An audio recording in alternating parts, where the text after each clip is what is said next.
Welcome, everyone. In today's story, we're not just going to teach you English, we're going to change how you see it forever. This is not a lesson. It's not a grammar class. This is the real story of a boy who started with nothing, no fluent English, no confidence, no voice. But today, he works in a global company, speaks fearlessly, and inspires millions to never give up on themselves. If you've ever felt shy, nervous, or scared to speak English, if you've ever stayed silent even when you had something to say, if you've ever thought you're not good enough, this story is for you.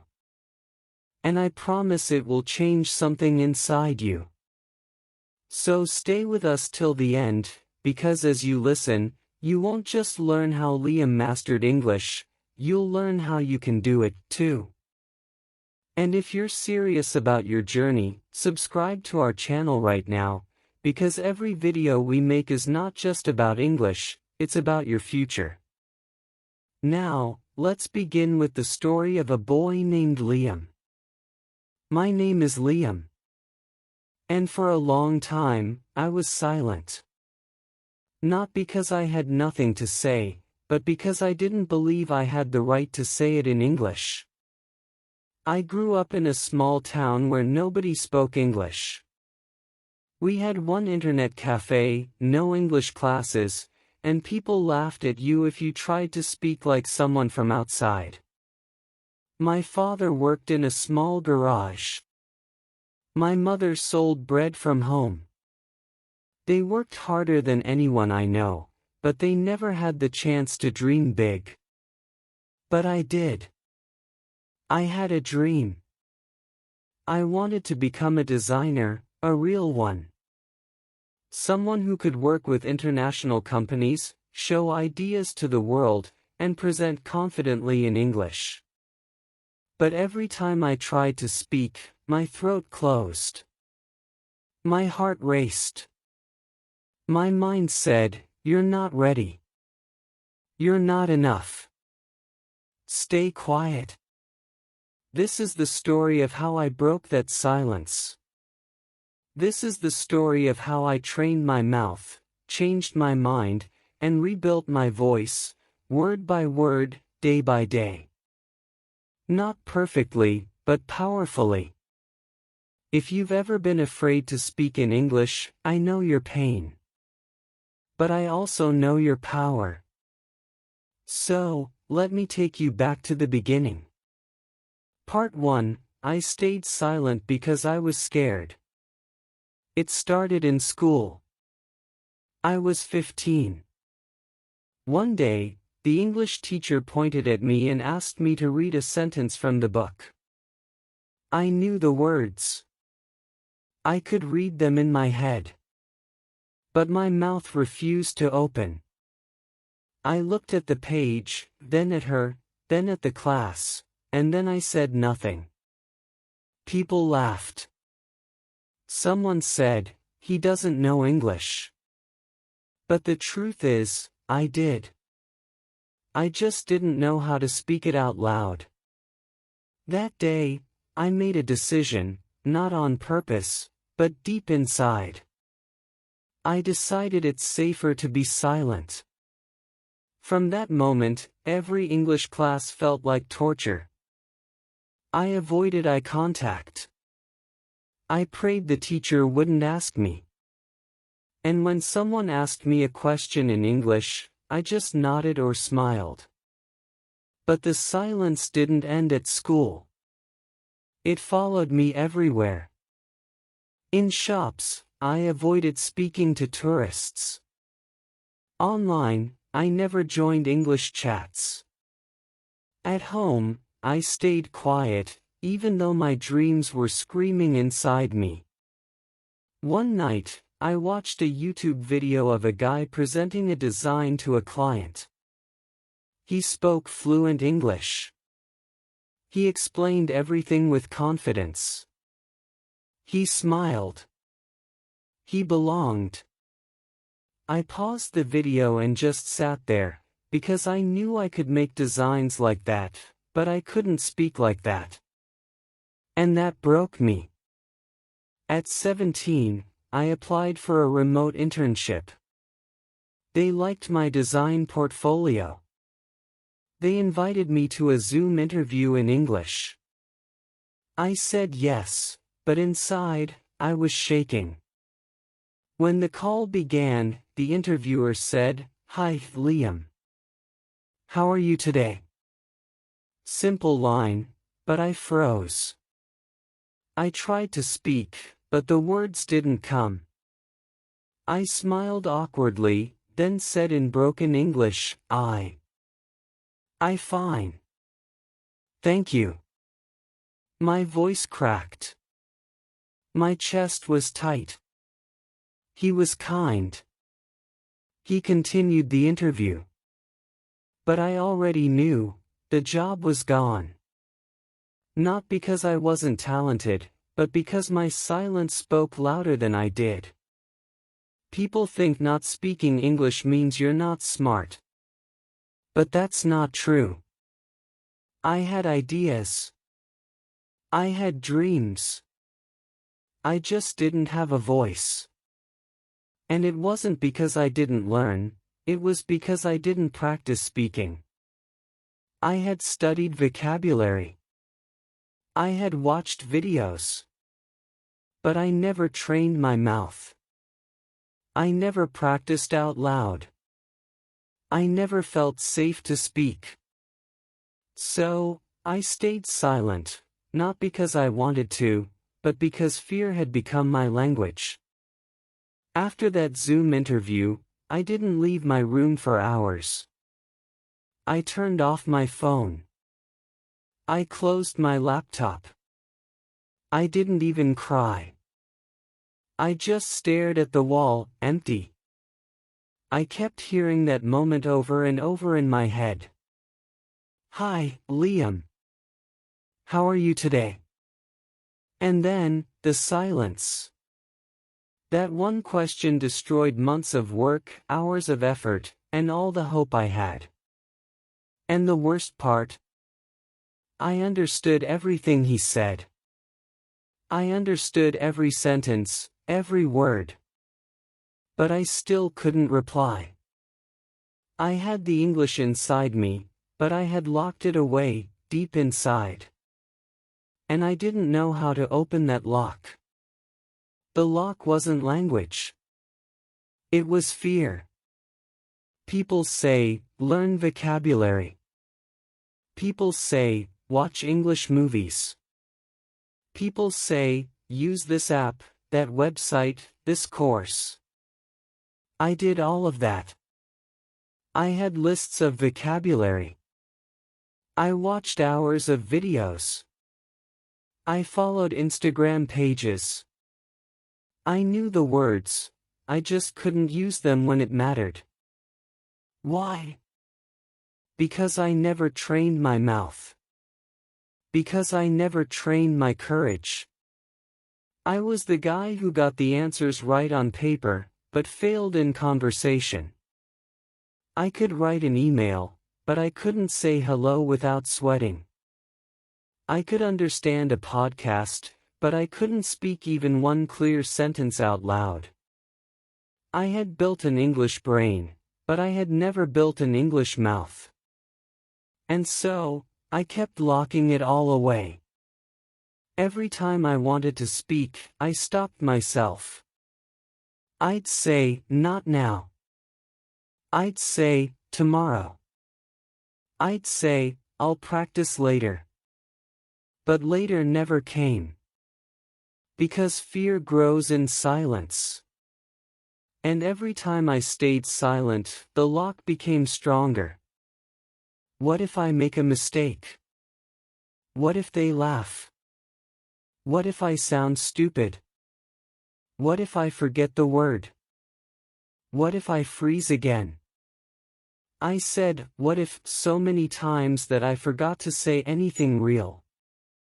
I was living inside my brain, not my mouth. I was playing fake conversations in my head, but saying nothing in the real world. It was around midnight. Everyone at home was asleep. I was lying in bed, staring at the ceiling. I felt heavy, tired, frustrated, angry, but mostly ashamed. Ashamed that I had all these dreams and I was doing nothing about them.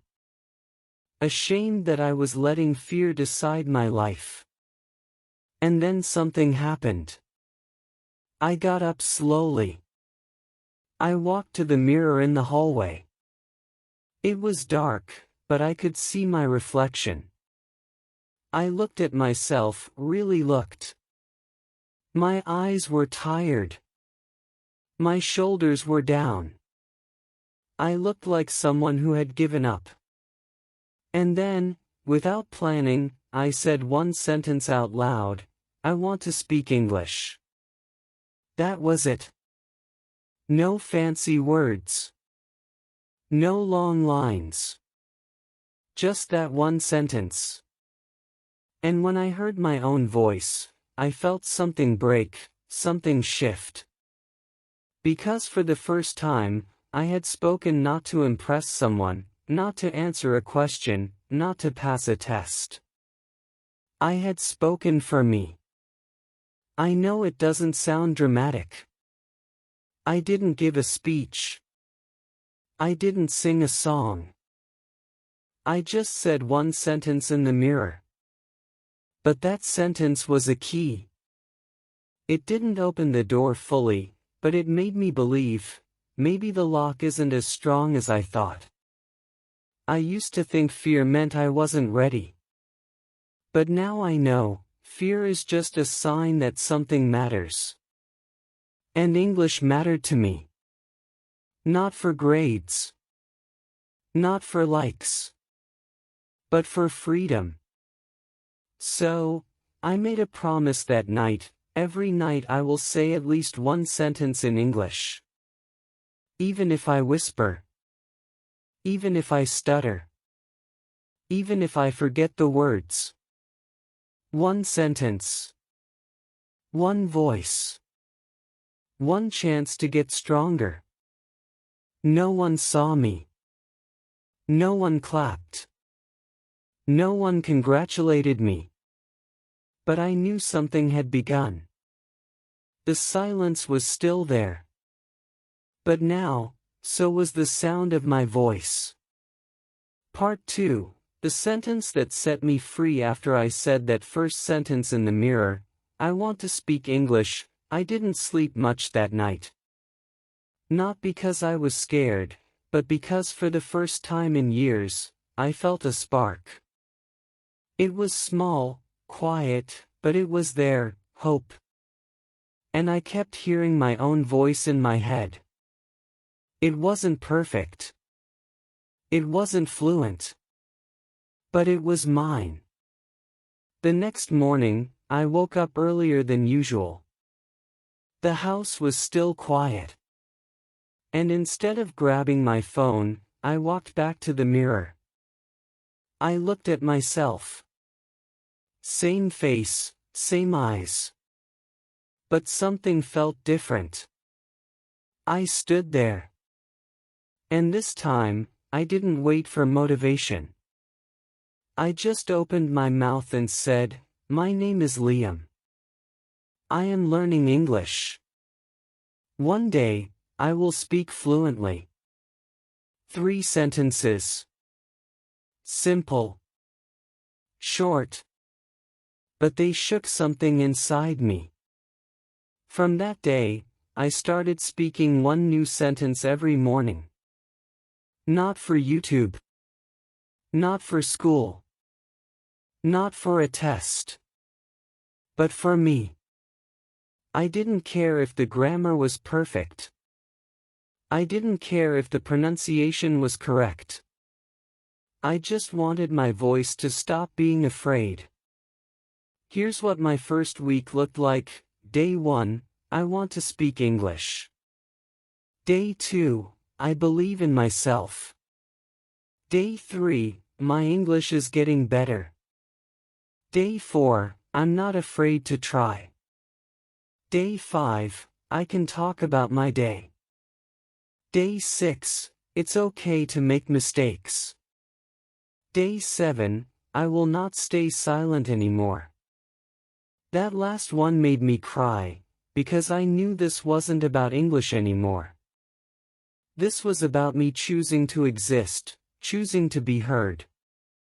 Most people try to speak English by thinking. But I had already done too much thinking. I needed to do the opposite. I needed to train my mouth. So here's what I did, and it changed everything. 1 mirror. Speaking. 5 minutes. Every morning. I stood in front of the mirror. I looked at myself in the eyes, and I said, "Good morning. Today I feel I will try to do." Even if I didn't know the words, I tried. Even if I messed up, I smiled. And if I didn't know how to say something, I would speak in broken English, because broken English is better than perfect silence. Record and replay my voice. I took my phone, opened the recorder, and I said 1 sentence out loud, then 2, then 5. Then I played it back and I listened, not to judge myself, but to recognize myself. It was weird at first. Hearing your own voice always feels strange. But over time, it became familiar. And then, beautiful. 1 shadowing exercise per day. I picked 1 short English video. It could be a TED Talk or an English conversation. I paused every sentence and repeated after it. I copied the tone, the rhythm, the pauses, like a singer practicing a song. At first, I was slow. But slowly, I started flowing. Speak to 1 object in my room. Yes, I know it sounds funny. But I picked 1 object in my room, like a chair or a notebook, and I spoke to it. "Hello, notebook. Today I feel tired." "Hello, chair. I have a dream." "Hello, mirror. I want to change my life." It wasn't about the object. It was about building courage. I had been scared of people. So, I started with things. And slowly, the fear disappeared.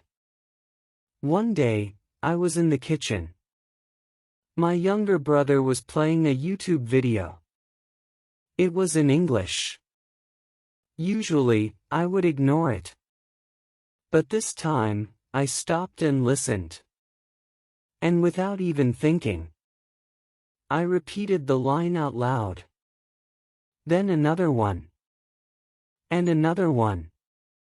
I wasn't afraid. I wasn't perfect. But I felt free.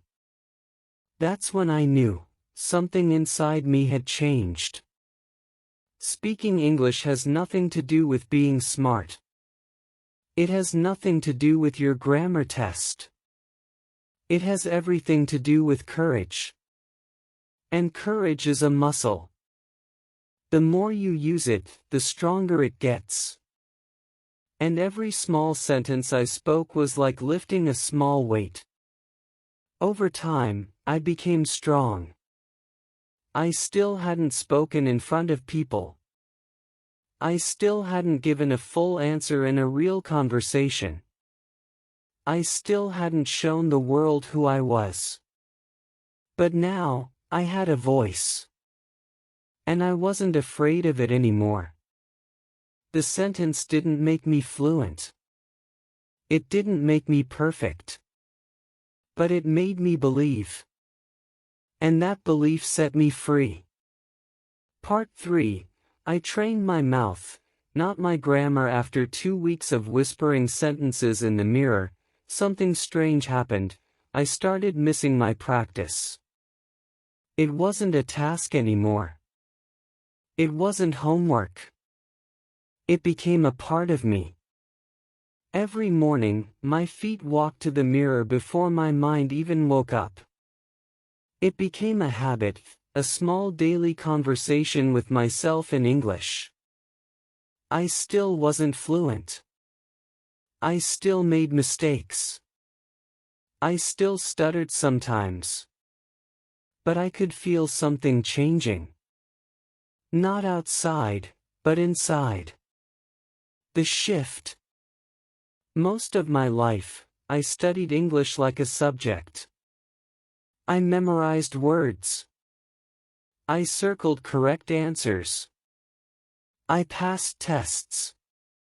But I never learned to speak. I never trained to express. I never practiced to perform. Because schools train your brain, but no one trains your mouth. And then I realized something powerful: speaking is not knowledge. Speaking is muscle memory. Just like athletes train their legs. Just like singers train their vocal cords. If you want to speak English, you must train your mouth. I knew all the grammar rules: past perfect, present continuous, modals, tenses, conditional. But none of those helped me when my voice shook in public. Because my problem wasn't grammar. It was fear. Lack of muscle memory. Lack of confidence. Lack of real daily speaking. So, I made a decision. From now on, no more grammar books, no more memorizing for perfection. I would train my mouth every single day until it stopped shaking. I didn't tell anyone. I didn't post on social media. I didn't need motivation. I needed results. I created a simple system, one that changed my life forever. I stood in front of the mirror. No phone. No distractions. I made eye contact with myself. I treated the reflection like another person and I began. Good morning. How are you today? What are your plans? It felt awkward. But I smiled. I spoke slowly. I opened my mouth more than usual.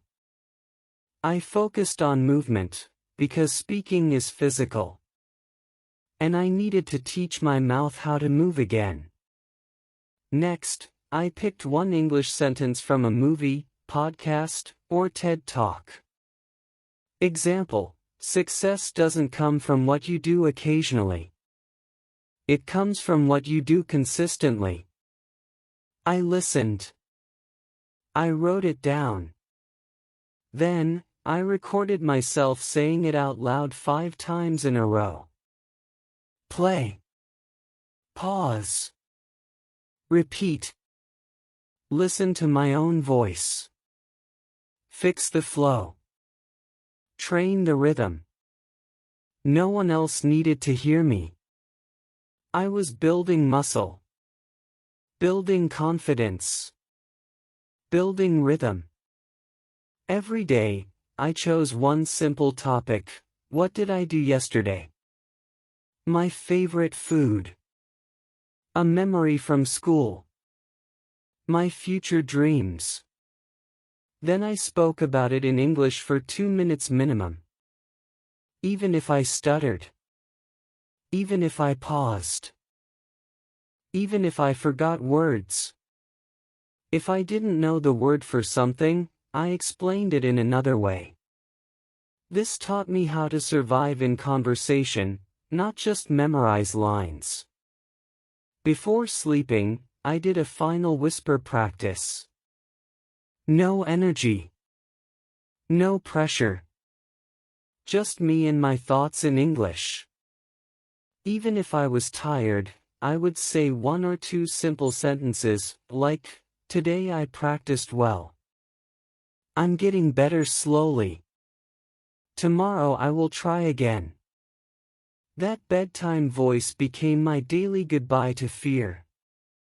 I didn't become fluent overnight.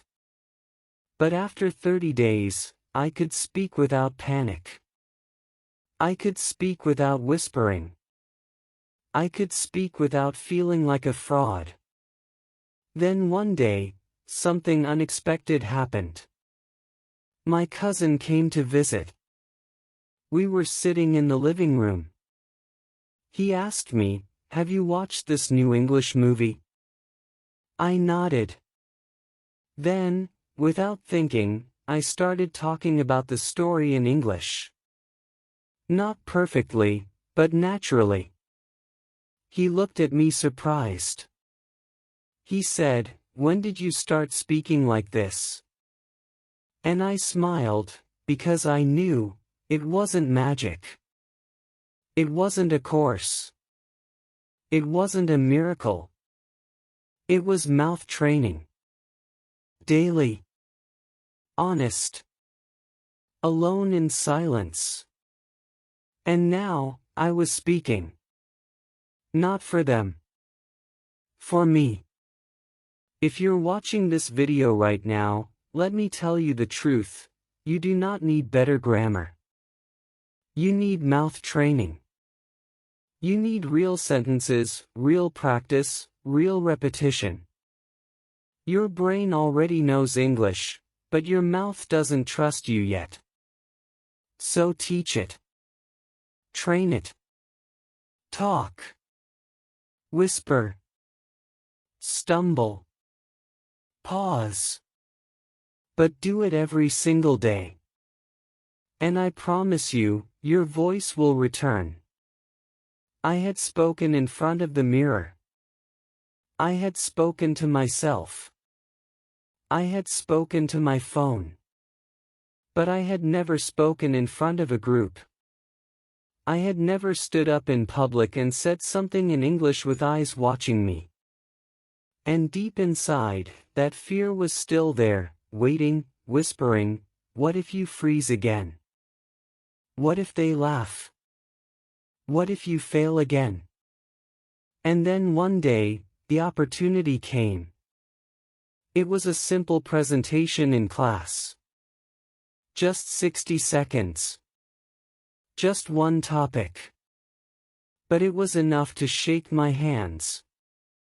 Enough to remind me of every moment I stayed silent before. I stood up. I walked to the front. My legs felt heavy. My chest tight. My name was called. And I opened my mouth. It was a Thursday. The air in class felt heavy that morning, like something big was about to happen. Our teacher stood in front of us and said, "Tomorrow, each of you will give a short talk in English." My heart dropped. I tried to act normal, but inside I was frozen. I felt it immediately, the old fear. It came back fast, like a wave. My chest tightened. My palms began to sweat. That voice in my head started again, "You can't do this. You'll freeze. They'll laugh." That night, a storm inside me. I walked home slowly. The whole world felt louder than usual. My thoughts were screaming. My breathing was shallow. I couldn't eat properly. I sat at the dinner table, staring at my plate. My mom asked, "Is everything okay?" I smiled. "Yeah, just tired." But I wasn't tired. I was terrified. That night, I didn't sleep. I stared at the ceiling again. The same ceiling I had stared at weeks ago, when I couldn't even say one sentence. But now something was different. I wasn't just afraid. I was also ready. At 2:13 a.m., I got out of bed. I stood in front of my mirror. I looked at myself just like I had on day one. I saw the same eyes, but not the same person. And I whispered, "You've trained for this. You're not silent anymore. They're not enemies. They're just people. You have a voice now. Use it." And then I said my lines, the ones I would say the next day, again and again and again. My mouth still shook, but it didn't close. That was enough for me. The next morning, my hands were cold. My stomach felt empty even after breakfast. We reached school. Everyone was nervous. People were flipping notebooks, repeating sentences, whispering to themselves. I just sat quietly, not because I was calm, but because I was preparing for war. The teacher called out the first name, then another, then another. And then I heard it, Liam. I stood up. My legs felt like they weighed 100 pounds. I walked slowly to the front of the class. My teacher smiled. The students were watching. Some leaned back. Some were scrolling their phones. But I noticed one thing: everyone was silent. I had been scared of that silence for years, but this time I was standing inside it. I looked up and I said, "Good morning. My name is Liam." My voice cracked slightly, but it came out. It came out. I paused. Then I breathed. Then I continued. Today I want to talk about my journey with English. Someone raised their eyebrows. Someone whispered, "Oh, okay." But I ignored everything except my next sentence. For many years, I was scared of this language. I thought if I made a mistake, people would laugh. So, I stayed silent. I could hear my heartbeat in my ears. But I kept going. I said, "But silence is heavier than any mistake. It doesn't protect you. It traps you." And I got tired of hiding. One girl looked up from her desk. A boy in the corner sat forward slightly. I could feel the room shifting. So, I started speaking one sentence a day, to the mirror, to myself, to no one. And slowly, my silence turned into sound. I ended with, "I'm not fluent. I'm still learning. But I'm not silent anymore." Then I said, "Thank you." And I looked up. No one laughed. No one whispered. No one smirked. For about 4 seconds, there was just silence. And then someone clapped. Then another. Then the entire class clapped. Not because it was a perfect speech, not because it was advanced English, but because they knew this was real. This was brave. This was human. My hands were still shaking. But inside, I felt something new. I didn't feel small. I didn't feel ashamed. I didn't feel like the boy who froze on Zoom. I felt free. Speaking English isn't about sounding perfect. It's about showing up, even when your voice shakes, even when your mouth forgets, even when fear is screaming inside. And when you do that, even the world stops to listen. That one speech changed everything, but it didn't complete me. I still didn't speak in public often. I still avoided long conversations. I still panicked sometimes when native speakers spoke too fast. This was not the finish line. This was the gate. And now I had to walk through it. Because there was one final fear left: can I speak English in real life, with strangers, in meetings, on calls, under pressure, in a job interview? That's where I was heading next. Part 4. I don't study English anymore. I live it. After my classroom speech, something shifted. It wasn't the way people looked at me. It wasn't their applause. It wasn't the praise from the teacher. It was something deeper, something I never expected. I had finally heard my own voice. For years, I lived in my head. I had dreams, ideas, questions, opinions. But I never let them out, because I thought my English had to be perfect first.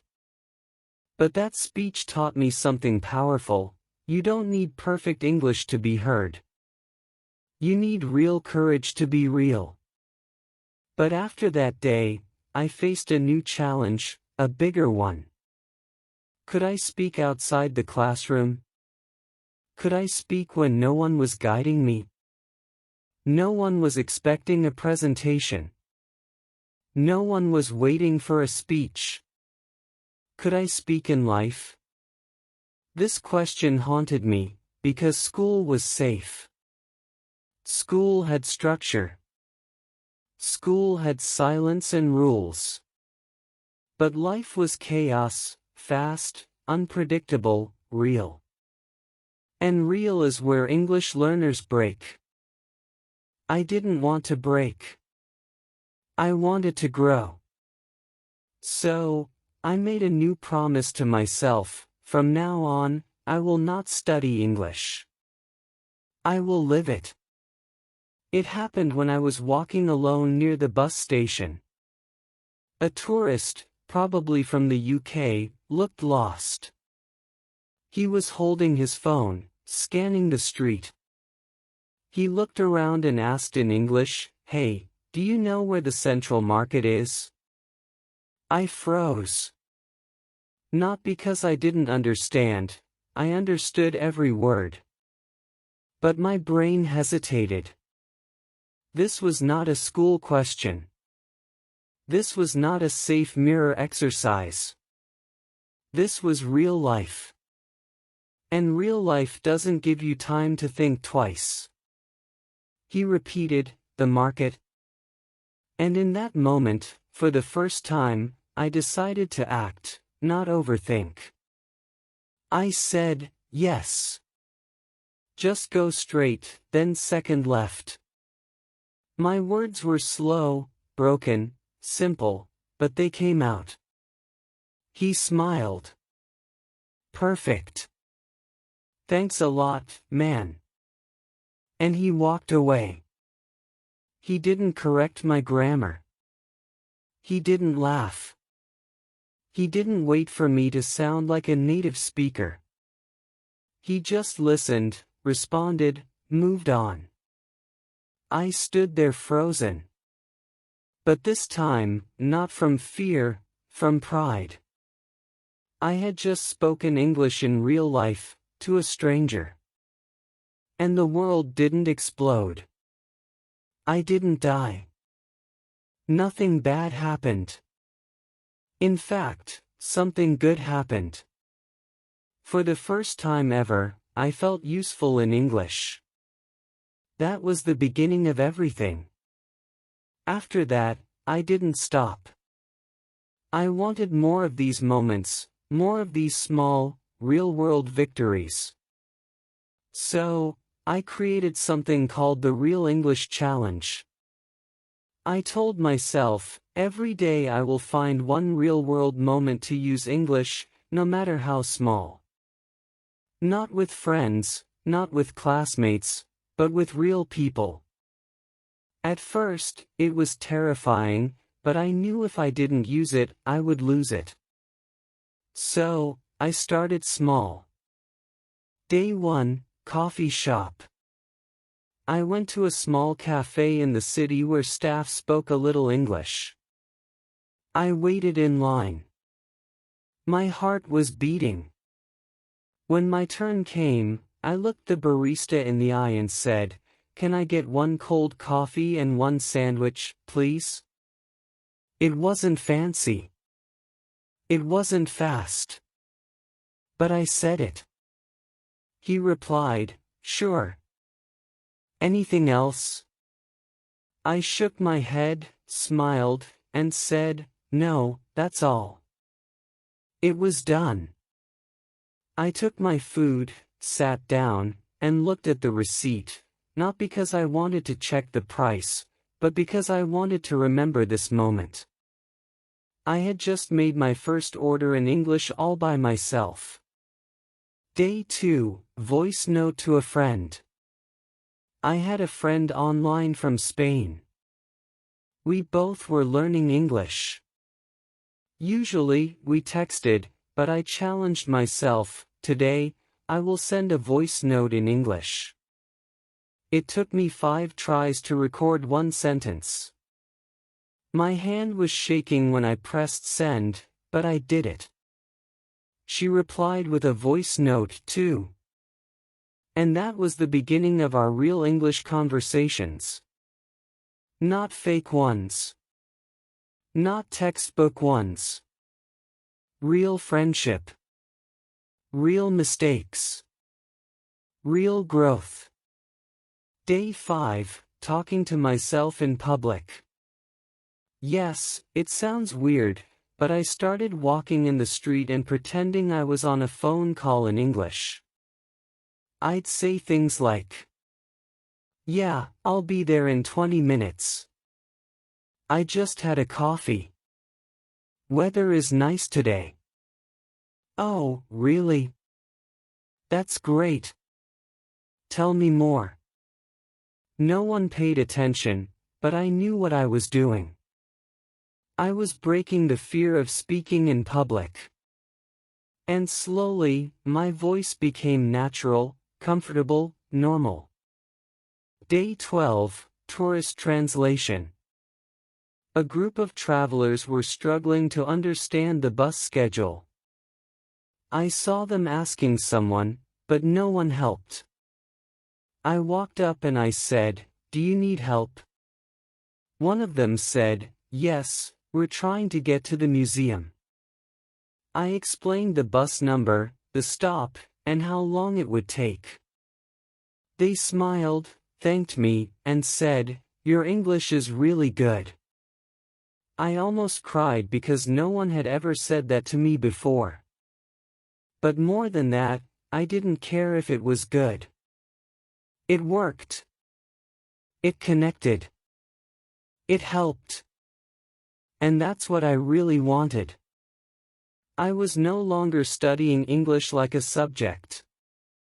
I was using it to help people, communicate, make friends, express opinions, ask questions, order food, laugh, live. That's when I realized, fluency isn't about big words. It's about comfort in your voice. And that comfort only comes through action, not theory. One day, I was brushing my teeth and I noticed something strange. My thoughts were in English.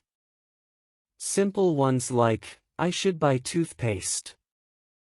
I hope the store is still open. Don't forget your phone." But they weren't in my native language anymore. I was living inside English, not just learning from outside. That moment changed everything, because now I wasn't speaking English to impress someone. I wasn't speaking to pass a test. I was speaking because this was who I had become. Everything was getting better. My confidence was growing. I was no longer scared of English conversations. But then one email changed everything.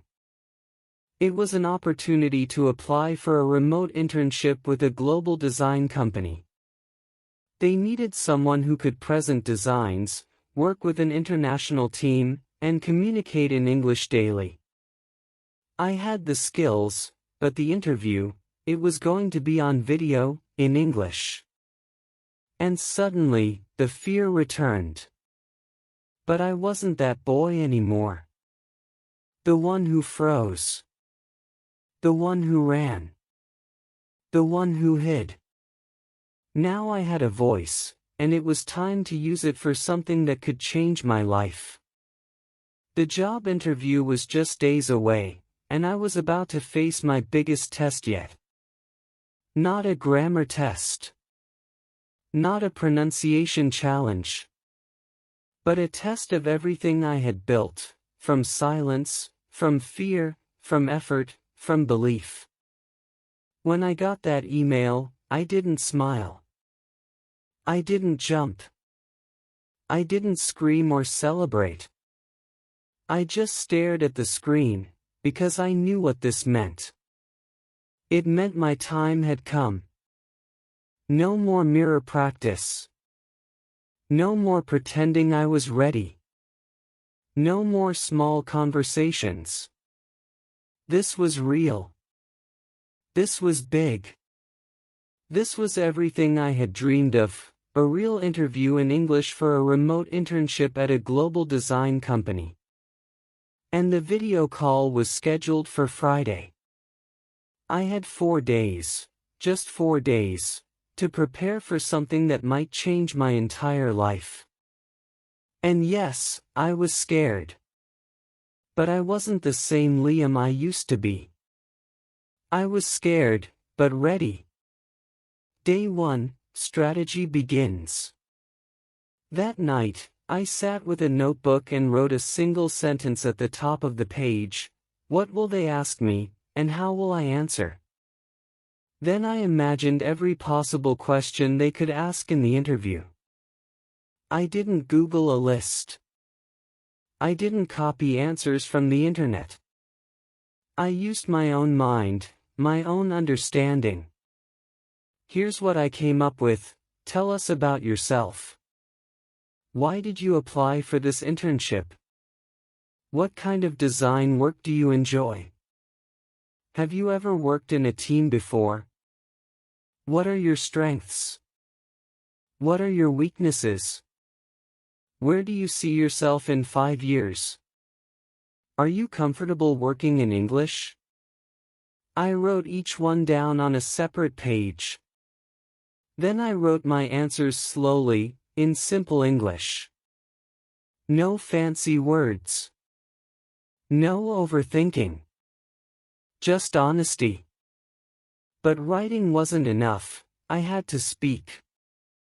So, I stood in front of the mirror, opened my phone's voice recorder, and started practicing one answer at a time, again and again and again.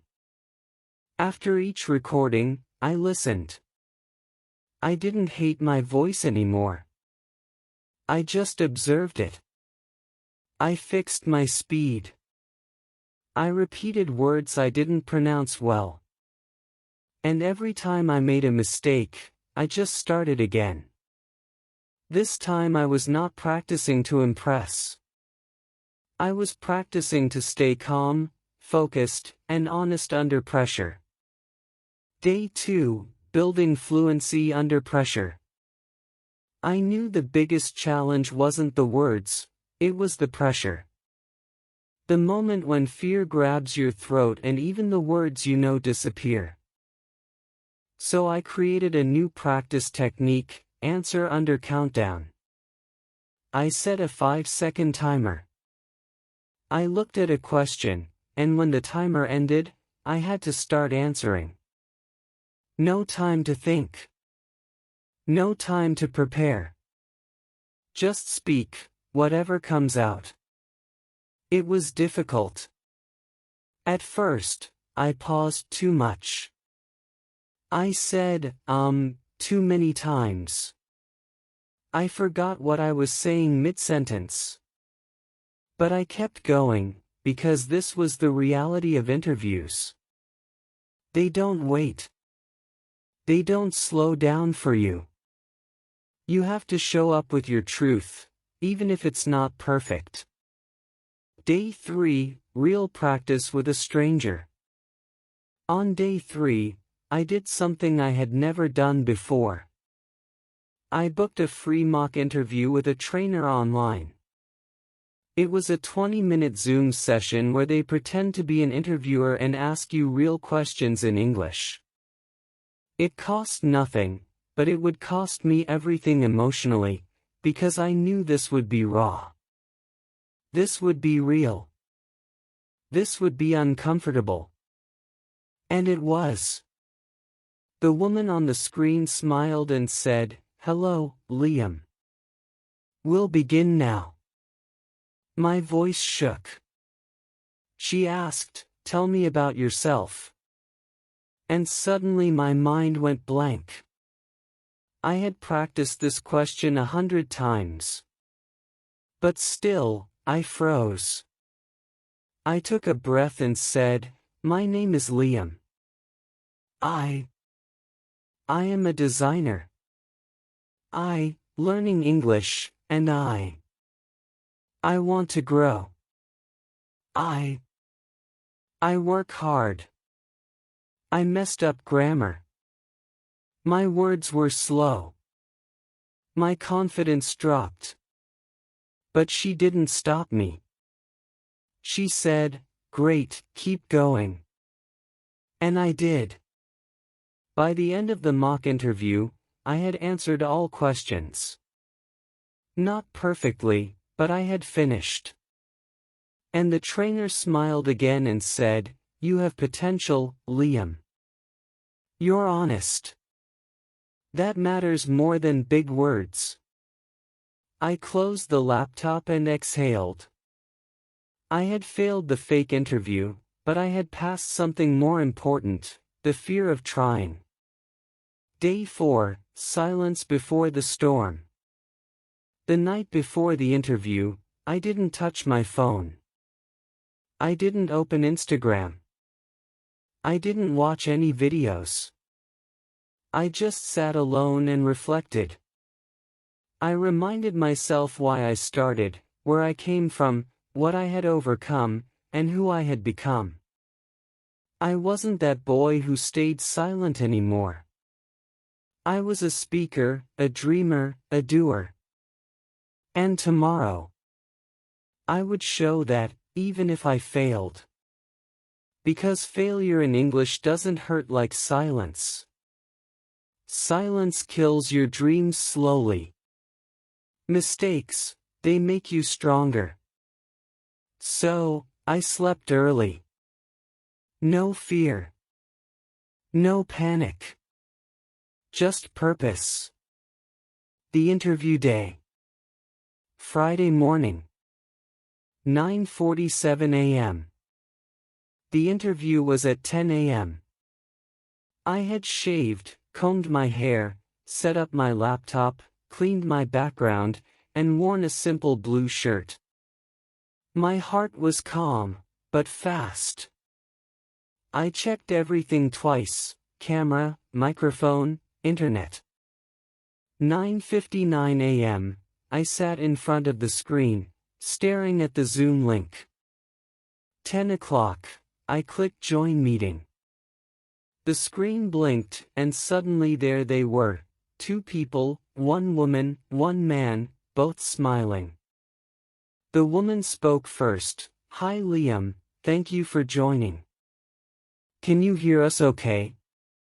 And right there, in that one moment, I faced the ghost of my past, because years ago I had heard the same line, and I froze. But now, I smiled back and said, "Yes, I can hear you clearly. Thank you so much for the opportunity." And from that moment on, I didn't stop speaking. They asked me about my work. I told them how I design, why I design, how I use feedback, what I'm learning now. They asked me about teamwork. I shared my small group projects in school, how I listen, how I handle conflict. They asked about my goals. I said, to grow as a designer and as a communicator. They asked, "Are you comfortable working in English daily?" I smiled. I said, "I won't say I'm perfect, but I speak every day. I learn every day. And I am not afraid anymore." They nodded. And one of them, the man, said something I'll never forget. "Liam, your English is not perfect, but your honesty, your energy, and your growth mindset, that's rare." Thank you. They ended the interview with warm smiles. I closed the laptop. And for the first time in my life, I cried, not because I failed, but because I had faced everything that used to break me. And I had spoken through it. People don't want your perfect English. They want your real presence. They want your voice, your clarity, your effort, your truth. The world doesn't belong to the fluent. It belongs to the brave. And that day, I had finally become both. I didn't open the email right away. After the interview, I waited, not for a reply, but for silence to return, because I was used to rejection. I had lived with it before. And if they said no, I would still be proud, because this time I had shown up, spoken up, and stayed present fully in English. But then, 3 days later, I opened my inbox. The subject line said, "Congratulations, Liam. You're selected." I didn't jump. I didn't scream. I didn't shout or dance. I just sat there quietly and let the tears fill my eyes. Not because I was shocked, but because I was ready, not just for the job, but for the life that was now opening up to me. It was a Monday morning. My first meeting was scheduled at 10 a.m. with 5 other team members across the world, people from Germany, Brazil, Canada, and South Korea. All of them spoke fluent English. And now, so would I. I logged in. My camera was on. My mic was working. They smiled. And someone said, "Hey Liam, welcome to the team." And I replied, "Thank you. I'm really happy to be here."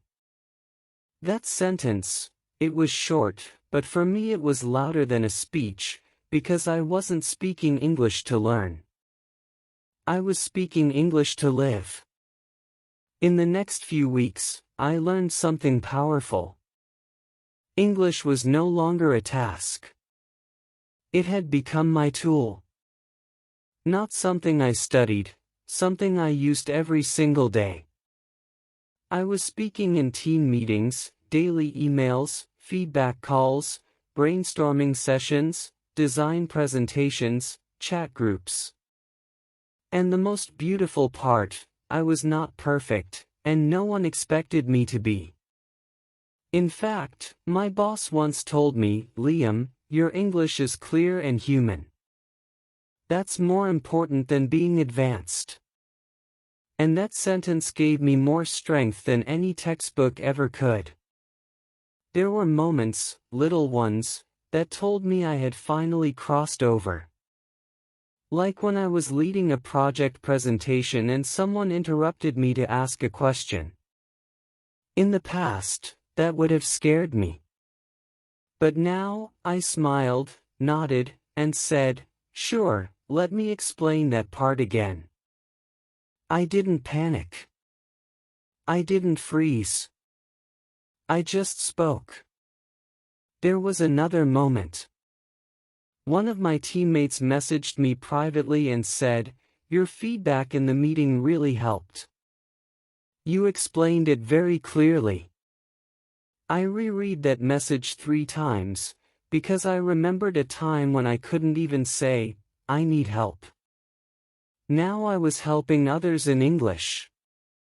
That's when I realized I hadn't just learned to speak, I had become someone new. Before, I used to think in my native language, translate in my head, then speak in English. But slowly, without even noticing, that stopped. I was now thinking in English, feeling in English, responding in English, writing in English, dreaming in English. Not perfectly, but naturally. And I didn't force it.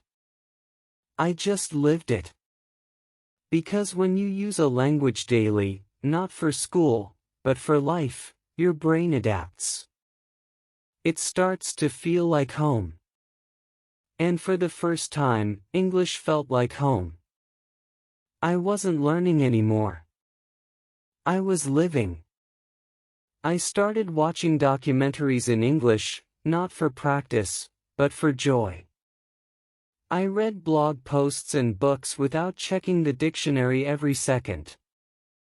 I commented on international forums. I joined global communities. I was speaking with designers in other countries, making friends, having inside jokes, sharing feedback, giving opinions, all in English. And not once did I say sorry for my English, because I had nothing to be sorry for. This was my voice now. This was my language, too. I had earned it, and I was using it proudly.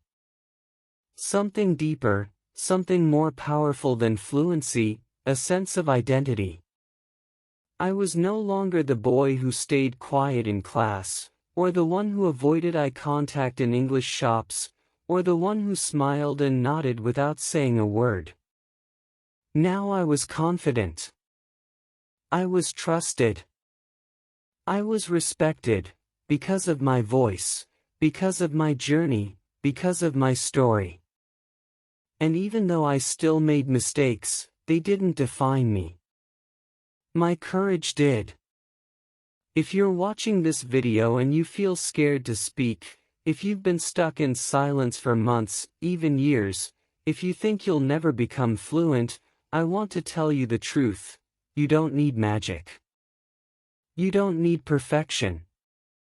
You don't need to become someone else. You just need to start. Speak one sentence today. Whisper it if you have to. Say it to yourself. Say it in front of a mirror.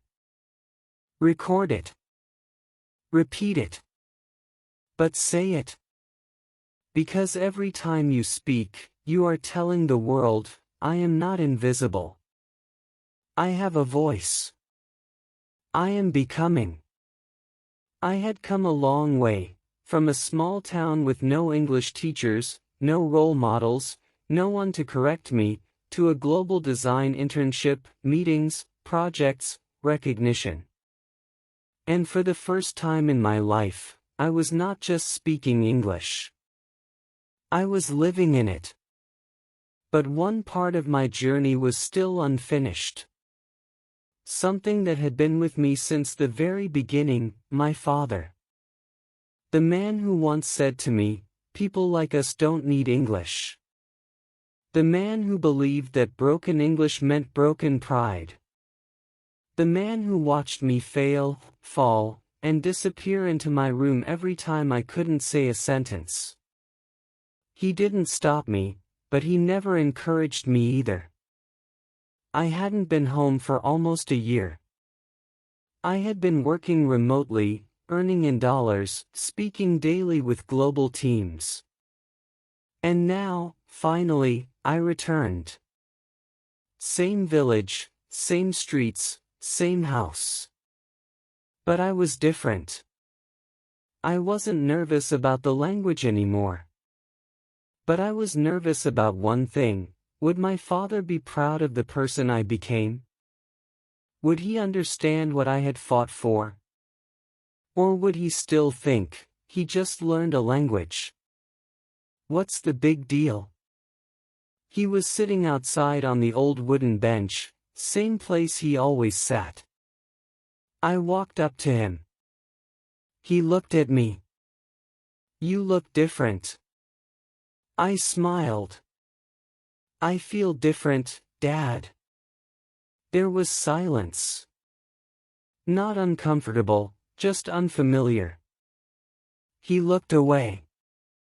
Then, with his eyes still on the ground, he said, I saw your interview clip, the one your company posted. My heart skipped a beat. You saw that? He nodded slowly. You were speaking all in English, confident, calm, like one of them. I waited.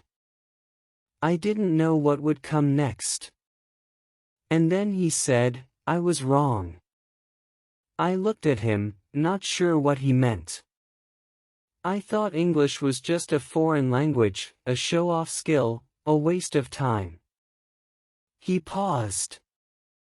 But I saw something else. I saw the world listening to you. I saw respect in their eyes. I saw pride. He finally turned and looked at me. And I felt proud, too. I felt my chest tighten. This was the moment I had dreamed of. Not applause, not certificates, not promotions, just this. My father sitting on a wooden bench saying, I'm proud of you. That night, I sat alone in my room. I opened my old notebook, the one where I wrote my first English sentence, my name is Liam. I want to speak English. I touched those words like they were ancient magic, because they were. That one sentence had changed my life. That one dream had led me here. My life today. Today I work full-time for a global design firm based in Amsterdam. I manage international teams. I lead client meetings. I give presentations. I write reports. I speak on podcasts, all in English. My salary is $5,200 per month. I send money home. I help my sister pay for college. I built a new room for my parents. But more than money, I brought something home that we never had before, hope. I used to think the victory was fluency. But now I know the real victory is courage, consistency, confidence, not fancy words, not perfect grammar, but the willingness to speak when your voice shakes. That's what changes lives. That's what changed mine. If you're still watching this video, I want you to know something very simple: it is possible. Even if you come from a small village, you have no English environment, you feel embarrassed, you make 100 mistakes, it is still possible. Because I started from zero, and I made it here. Not because I was special, but because I never gave up. Train your mouth. Train your mind. Train your courage. Speak even when no one is listening. Practice even when no one believes in you. Because one day, the world will listen. And your voice will matter. And on that day, you will realize you didn't just learn English, you changed your entire life. Thank you for watching. This was the true story of how I became fluent in English. Not in a school, not with magic, but with struggle, silence, and unstoppable belief. If this story helped you, if you felt something, if you see a part of yourself in me, then do one thing: subscribe. Because this channel is here to help you become what no one thought you could be. Speak English, live freely, and change your life.